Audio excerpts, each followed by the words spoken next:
السلام علیکم دوستو، آج کی ہماری یہ ویڈیو دنیا کی حقیقت کے بارے میں ہے۔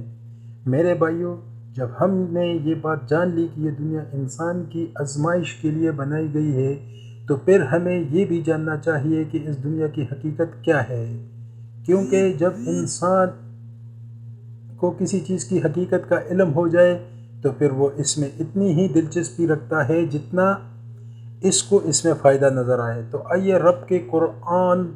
سے اس کی حقیقت سمجھے۔ اللہ تعالیٰ ارشاد فرماتے ہیں سورہ عمران آیت نمبر 14 میں، مرغوب چیزوں کی محبت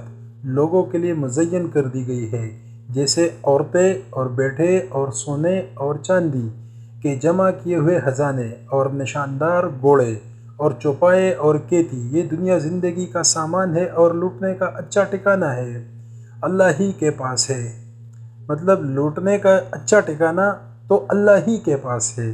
دنیا کی مثال کے بارے میں بات کر لیتے ہیں تھوڑی۔ اوپر ذکر کردہ تمام چیزیں انسان کی مرغوب و محبوب اور پسندیدہ ہے۔ اس کے علاوہ بھی دنیا کی عیش و عشرت، جاہ و جلال، مال و متاع، حکومت، سلطنت انسان کی خواہشات ہوتی ہے، لیکن ان تمام تمناؤں اور آرزو کی حقیقت اشکار کرتے ہوئے خالق ارض و سما ارشاد فرماتے ہیں سورہ یونس میں